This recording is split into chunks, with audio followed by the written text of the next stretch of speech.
black boy. To see the respect and admiration people have for Dad, and yeah, so we're very grateful to everyone, and but I want to thank everyone for their well wishes, and yeah, just for the esteem they have for Dad. It's lovely. The crying shame of it all, of course, is that for so many years he's been there suffering with ailments that he's had and not being able really to enjoy the life that he really thrived on through the years of travelling and getting out and entertaining people. And I wonder, could you give us a word picture of what those last years for your dad were like? Oh, well, they haven't been the best years, that's for sure. You know, since he took ill in 95, and it was really from about 98 that he sort of really retired from public view, you could say, just to take things easy at home. And, of course, his illness progressed over the years. And, yeah, the last few years haven't been very comfortable for him. But we take comfort in the fact that he still loved listening to music. And that was sort of one of the things we could do for him, was to always be playing some music for him. And when we'd visit, we'd go and sing and play some guitar. And we could tell he enjoyed that. You know, we could just sort of tell the reaction to it. And we could tell he did love that. Of course, music being, you know, such a big part of his life, and he just loved it. Was there anything in particular that he liked listening to? Well, just all the music, you know. Of course, he liked, you know, a lot of different country singers himself.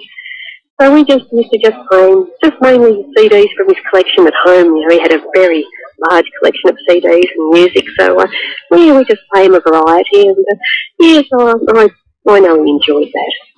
I just noticed when I was doing some prep for this that on the album Reason to Rise, you're a part of a special dedication of that song. Oh, yes. Dad was actually a very deep man emotionally, and I've been through a very hard time in my family, and so he dedicated that song to us. It has a good message to it. Dad always tried to look at something positive, that there was always something positive in the future, and yeah, to try and look at the good side of things and to look ahead, and yeah, not to sort of get into things, just to keep strong, and that's what he did too. He kept strong all those years, and that's one of the biggest things that I remember about Dad now, that his great strength in you know, being ill for so long, and never complained once. Pretty amazing. Here's what you do when you give it your all, and there's nowhere to run, and you're too weak to grow, with a pain in your heart, tears in your eyes. You just find you a reason to rise. Find you the reason to rise. Find you the reason to rise.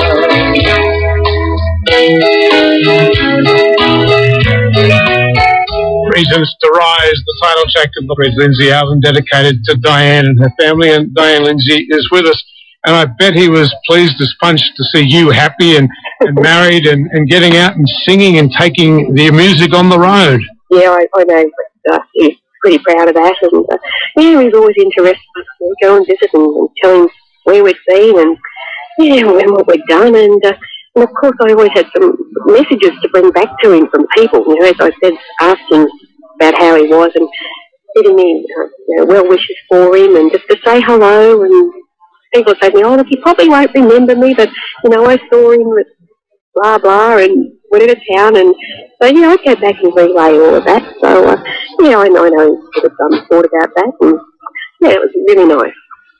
Over the last couple of days, you and Roz and the rest of the family have been planning a farewell for Reg. Tell us about the funeral arrangements. Oh, right, yeah, it's taken a bit of organising, but we're just about there. Yes, we're going to have the funeral next Monday at 11 o'clock at Cessnock, at St John's Anglican Church there, and just trying to plan, you know, just a lovely ceremony. Well, it's very nice of you to give us some time, and I know that you know that there are a whole lot of us out here who are feeling for you and the family at this time. Thank you, Nick, and I'd just like to, on behalf of my family, my sisters and children and Rod, like to thank all of us, their well wishes, and to everyone, and we know that Dad won't be forgotten with his great music, so yeah, we look forward to hearing a bit more of it. All right, I look forward to seeing you on Monday. Okay, thank you very much. All right, Diane Bye-bye. Lindsay with us on CMR. Over the years, Reg Lindsay certainly did some things and has received a number of accolades for his wonderful work. He won the very first Male Vocalist of the Year Golden Guitar at the Tamworth Awards in 1974, and then went on to win 2 more Male Vocalist Golden Guitars during the 1970s. He was inducted into Tamworth's Hands of Fame in 1977, and then to the biggest honour we give out in country music, the Roll of Renown, Reg was placed on the Rocks in 1984. In 1989, Reg received the Order of Australia Medal for his services to country music and the entertainment industry. As we mark his passing, let's look back on the music of Reg Lindsay. Reg Lindsay's recording career began in 1951 after he won the first of a series of prestigious talent searches run by Tim McNamara on radio station 2SM. Reg's first recording was a version of the Blue Velvet Band. His second release was a song he wrote for My Home Way Out Back. My home is in the sunny north out on a cattle run. I've never longed for city lights or where high-toned fun. With nature's beauties all around, what more could fortune bring? Each day with happy yodeling, I make the reindeers ring.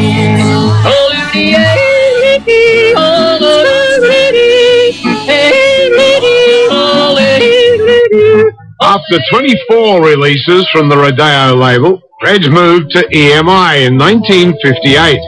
His first release there was another of his own songs, The Wayward. By a fireside bright and cheerful, when the sun has gone to rest, as the night birds start their calling, round our old home in the west, where the old folks sit there waiting for the wayward gone astray. And I know just how they've suffered in the time I've been away. There were 27 single releases for Columbia and 7 albums. And throughout this time, several of Reg's hits featured his wife, the McKee. I still see my daddy sitting on the wagon seat, mother in her old time bonnet, she looked so nice and neat. All in the wagon, Grandma and Grandpa too. Well, we used to go to church on Sunday when the wagon was new. During the 1950s, Reg Lindsay was well known for his radio programs on Sydney radio stations 2CH and then 2SM. He moved to television in 1964. The Reg Lindsay Country Hour came out of Adelaide and then moved to Brisbane as the Reg Lindsay Country Homestead. Reg was on television for 12 years. There'll be lots of little children and how big their eyes will be when they see what Santa left beneath the tree. Well, they'll be merry, singing those merry Christmas carols by the old river.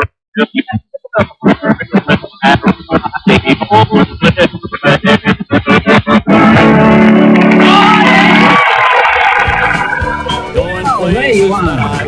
It's a fantastic time, Christmas time, and we've had a fantastic night here at the old homestead, and all our friends around us, our square dancers, and all our wonderful guests, including Don King from Nashville, and Ian Turpin, Miss Camper Laurel over there. But we've had a marvellous time, and thank you everyone for visiting with us. A Christmas special of the Reg Lindsay Country Homestead from Brisbane.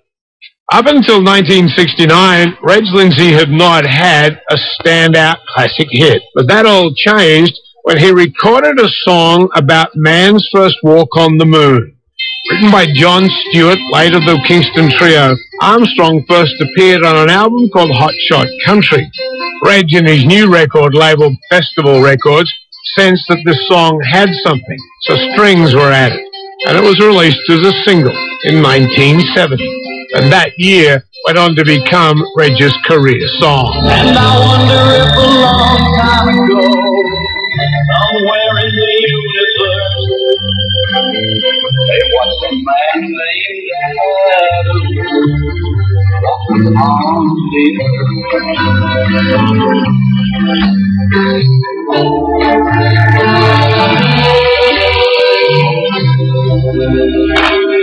During the 1970s, Reg Lindsay's recording style changed somewhat thanks to recording in America. He did several albums with expatriate record producer Bill Walker.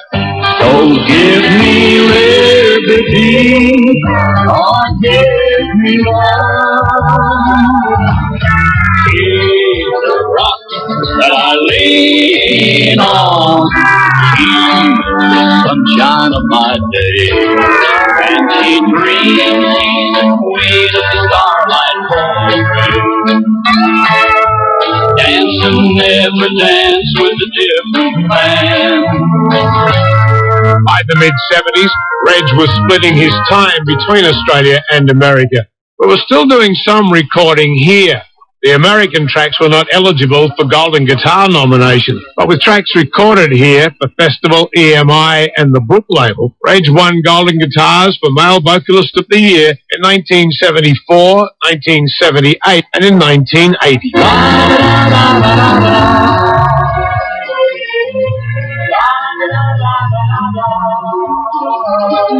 July, you're a woman, more than any woman I've ever known.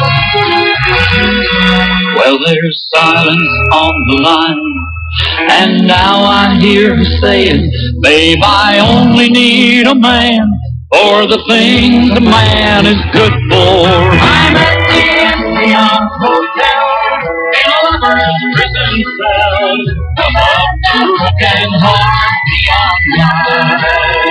The three outstanding hits that won Reg Lindsay his three male vocalist Golden Guitars during the 1970s. The rodeo is the only road I know. Throughout his career, Reg Lindsay had a very strong association with the sport of rodeoing. In fact, the All-Pro Rodeo Riders Association presented Reg with a one-off gold and silver trophy buckle inscribed Australian Pro Rodeo's favourite entertainer. It was always amongst his most cherished awards. By the mid-1980s, Reg and Heather Lindsay were based in America, almost full-time. But unfortunately, their marriage of over 30 years was nearing its end. With the marriage breakup, Reg got homesick and moved back to Australia. It was while pursuing his love of rodeoing that Reg fell in love with Roz. And after they married, she became an integral part of the Reg Lindsay story, driving the resurgence of his career in Australia into the 1990s. When Reg's final album, No Slowing Down, was released in October of 1994, they embarked on a very heavy touring schedule, which was still going strong when Reg suffered that brain hemorrhage at the Tamworth Festival in 1995, which ended his performing career. Slowing down in my soul. No time to put these boots up in this here rodeo. Long as I get up each day, grab my old guitar and play. As long as there's another town, there'll be no slowing down. As long as there's another town, there'll be no slowing down.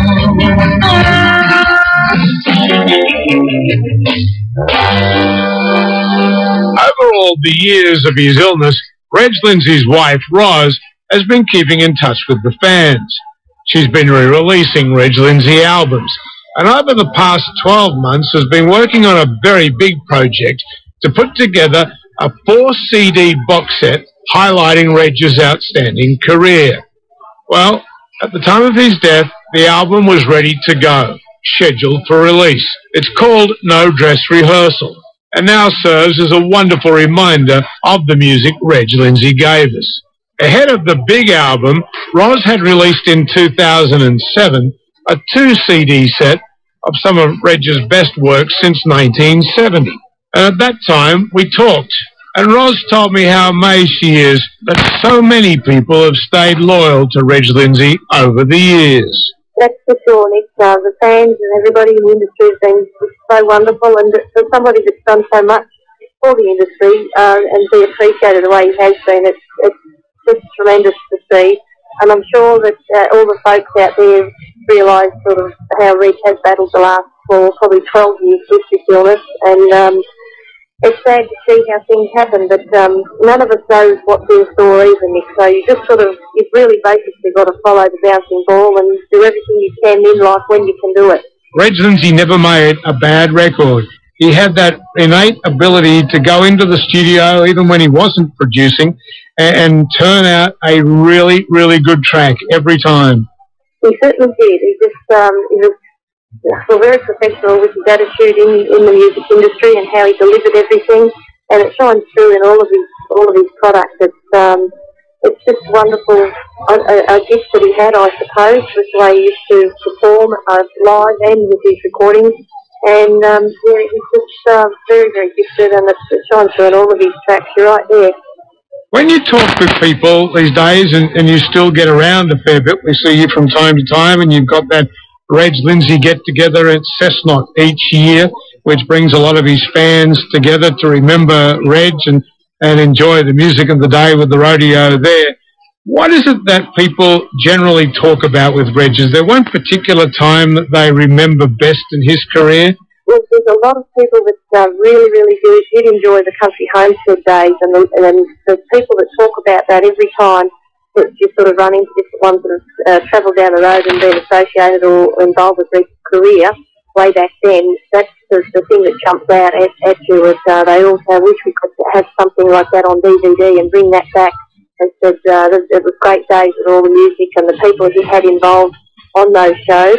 But that's probably the main thing. But then there's the different ones that say they saw him at the town hall and touring on the road, and he just pop up anywhere and everywhere. And there's so many fans out there that you've all got a story to tell about how they met Reg and what they liked about it.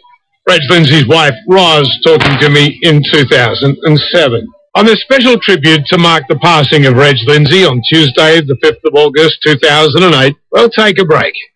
Come back and hear Reg Lindsay himself. The quite fascinating interview I did with him back in 1993. A tribute to the late Reg Lindsay continues with his eldest daughter, Diane, and a song she wrote for her first album about her dad's old guitar case. As the morning sunlight struggles through the dusty window pane, warming up the room as I reminisce again, near a pile of old black records and pictures that we had, I see that old brown guitar case of my dad. The hinges are all rusty and the velvet lining's worn, fading names on stickers of the places that it's gone, like the Grand Ole Opry and the Country Hall of Fame, and the poster on the side bears Reg Lindsay's name. Came together fairly quickly, but it was very easy to write. I had to stop quite a few times, and my eyes were quite red by the time I finished that song. But captured a lot of emotions, and that's how the guitar case is. It's such a rich history. You know, it just looks the part. It has all the stickers and tags on it, all the airlines, the tags on the handles, and it's held together by a bit of tape, and it's all faded on the inside, so it's a piece of history, that one. Very special to us. Diane Lindsay, the oldest of the three girls born to Reg Lindsay and Heather McKean. Even though they toured extensively, the Lindsay story is somewhat different. The Lindsay story is somewhat different to the Dusty story. And the three Lindsay girls, Diane, Sandra and Joanne, grew up in Sydney, where their parents had their base while doing their television shows during the 60s and 70s. But Diane has fond memories of her early days. Well, Mum and Dad, they were touring full-time till I was about almost 7. And they came off the road then, just mostly so that I could have a stable home base. They didn't really want us to be separated. So they based themselves in Sydney, and then they went out doing shows, sort of shorter tours, say a few weeks at a time.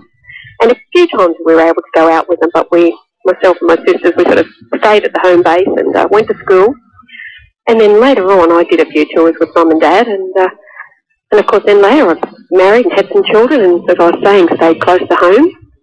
So, yeah, I've been out and about, and but now I'm sort of travelling, doing a lot of miles now. So you've got to the point where the kids can look after themselves and it's time for your turn to have some fun. Exactly. Yeah, they're sort of all growing up now, and I've sort of time on my hands. I'm able to get out. So that's what I'm doing. These comments from Diane Lindsay were made in the middle of 2007, not long after the release of a double CD of her dad's recordings from Armstrong in 1970. He had a great body of work, didn't he, musically? Oh, definitely. Definitely. He certainly did. You know, he had such a wonderful voice, Dad. You know, he could really sing anything. And now, you know, I sort of sit back and listen to some of them, and I think, wow, what a voice. Well, I just got back from a long tour, been traveling away out west. I've been through most everything. I think I need a little rest. We've had trouble by the score. Feels like a devil's knocking at my door. But we've been down this road before. I'm gonna sleep for a year or more. Fred Lindsay was far too restless to settle down for more than a week in most cases. He just loved being out on the road, entertaining. That's why I thought I'd end this tribute to Reg with an interview I did with him in 1993 for the album called Reasons to Rise. He was really happy, doing things he wanted to do, and it showed in this chat. G'day, Reg. Lovely to catch up with you. Good to catch up with you, Nick. Anyway, these days we're not hard to catch up with them. You know, the mobile phone runs hot while we're out on tour, and it's a good thing for country music people to be able to keep in contact like that these days, isn't it? I was having lunch yesterday, and people were calling me in the restaurant. You know, it's a bit presumptuous, this monstrous car phone that I've got, but it's the most powerful one I could get. And, you know, people think it's presumptuous when you've got bipping going on in a restaurant, but it's the only way people can keep in touch with us, that we're on the road so much. And of course, as Cole Joy said to me, it doesn't matter where you live. He said, you can live out in the bush now, and I've always wanted to.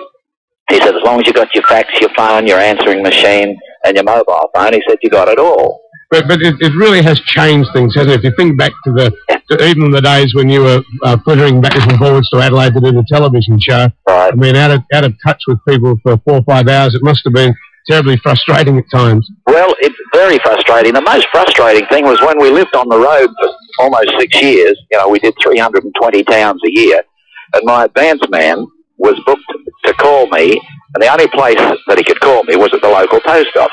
Sometimes that might be in Boulia, it might be in Longreach, it might be anywhere, and there's people waiting to use the phone, and it rings, and you'd have to say, excuse me, that call's for me.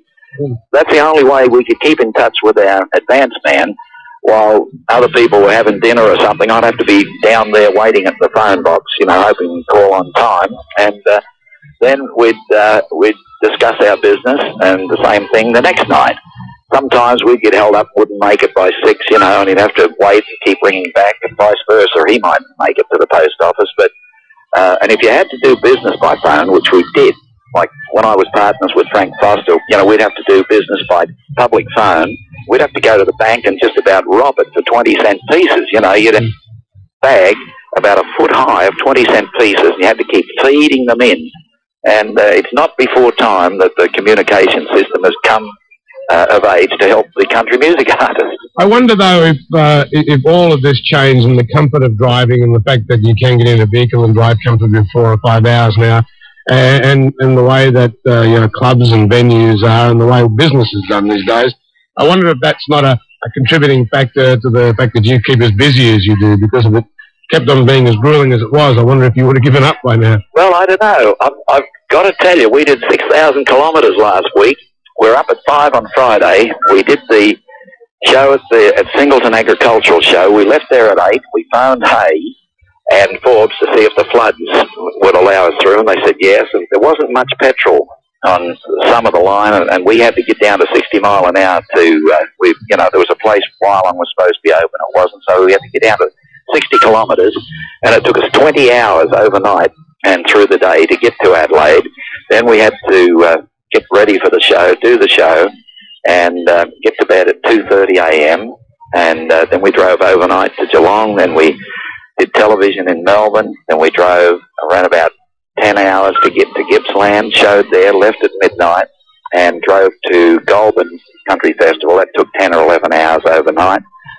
And then as soon as the festival was finished, we drove home up to the Hunter Valley, got home at 12:30 a.m., up at 5, and I was in the office here at Larrigan Records at 8:30 back in Sydney. So for some reason or other, it is just as grueling with the amount of miles or kilometres we're doing, Nick, and it's a good thing because we're busy and it's keeping us in the business that we enjoy.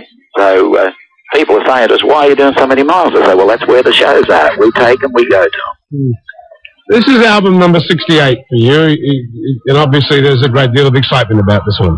Well, there is, mainly because, apart from the fact I've produced it myself, I've produced other albums for myself, other people here in Australia and some people in Nashville, but this one started out 100% Reg Lindsay songs, or Reg Lindsay and co-writers, and I've always wanted to do that, but, years ago, one particular record company, or A&R, manager said to me, oh, you want to put your own composition on the B side of the record to get the royalties, and that sort of floored me a little bit. And so I didn't push my own songs as much as I'd wanted to, but by the same token, I have recorded about 100 or so of my own songs on record. But then John Stewart sent me out a couple of really, really good songs, and Ros and I listened to them. She said, I think it might be an idea if you put these on, because he's always written songs that you can do, July, You're a Woman, and Armstrong. So he sent me, It Ain't the Gold That Keeps You on the Highway When You're Old. It ain't the gold that keeps you on the highway in the cold. And I said, that's me. I said, I do it for the love of it. Okay, money's there, but that's secondary. And if you're in an artistic field, as we are, money has to be secondary. So we put those two on and a couple of other songs but it made 11, that actually came from us. All right, now this album is now out and going, and you're getting a lot of profile with it. Yep. So I guess it's time that we ask those reflective questions. You've gone 40 years in the business. You're past 60 and all those sort of landmark things that... Nick, I stayed at 59. Okay, well, you're coming up to 60, and all those landmark things happening. I got in that reflective sense, are you happy with your lot? You happy with the way things have gone for you and how you're sitting now? Well, I couldn't be happier. I guess the happiest I've been in my life, because I don't worry about things that are not worth worrying about, Nick. I've changed in a lot of ways, and of course, as we get older, if we don't learn and act on what we learn, we're rather silly. And, they say some people get up in the morning and say, good God morning. Other people say, good morning, God. And, it's your attitude. And I'm not striving for a lot of things. If a television show came up and I could package it, and I was asked to package it, I'd be the happiest man in the land. If I never get back on television, it's not going to worry me one jot. Like when I met Rosalind, I was actually going back to front a television show in Austin, in Texas, and that was beginning in February. And I came back in November for Christmas and to MC the Rodeo Awards, met Rosalind, and eventually we got engaged and married 5 or 6 years ago. So I didn't go back to do the television show, but that doesn't worry me one jot. Those are the things that you just take a different path. You can't have everything in life, and if you're happy with what you got, well, you got everything, and I'm happy with what I got. Well, you may think our luck seems bad, but don't you fret about it. Before we go too far, would you care to switch over to 6 and take it a bit? We're gonna raise the dust. That applause doesn't last.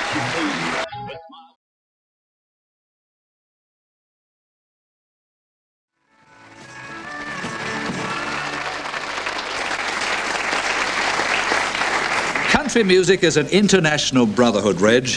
You were very close to the late Tex Ritter and his wife Dorothy, I know. But your great mentor is a man you corresponded with for 15 years before you finally met him. And here he is on film, the legendary Hank Snow.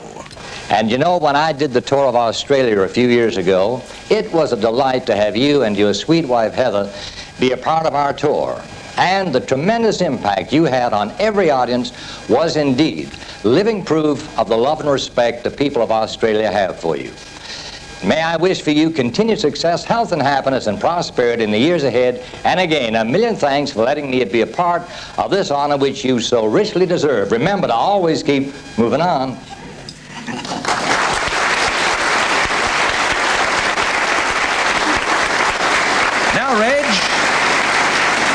Now, Reg, the story of the hit you tried to turn down. The song was called Armstrong. Yes, Reg. This is your life has flown him all the way from New York to be with you tonight, the man who produced Armstrong, Patrick Alton. Have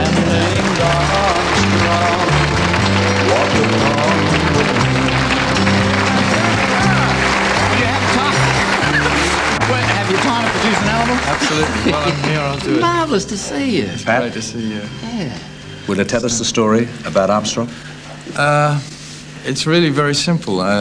We worked for a record company. I worked for a record company, and Reg walked in and said, listen, you got to do an album for me. You got to do an album for me, right? So I said, okay, I'll do the album. And he said, but I want a hit. He's tough, you know. He said, I want a hit. So I said, okay, well, let's look around. And we went down to his house, and we dug all sorts of tapes out, and we did some really nice things. And then I said this thing about Armstrong, and you looked at me rather puzzled, and you didn't... I said, I can't sing that sort of song. No, you didn't say it. No, in fact, you said nothing and walked away. You see, Did I? Yeah, I thought... Oh, maybe I said the other afterwards. I thought funny, you know, funny. But you went home and discussed it with her, and then you came back and you said, well, listen, I asked you to do it, so let's do it. And it was really great. Well, it worked, and I thank you very much. And it's lovely to be here. I would have come all this way for you, sir. Marvellous. Sure, and begorra, it's nice to have you back.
Lindsay has won just about every honoured Australian show business provides, from Tamworth to the Logies. There isn't a stage in Australia, from the tiniest bush town to the Sydney Opera House, where they don't know and love the tall man with the guitar. Reg Lindsay, This is your life. Thank you very much. Thank you. Thank you, Australia.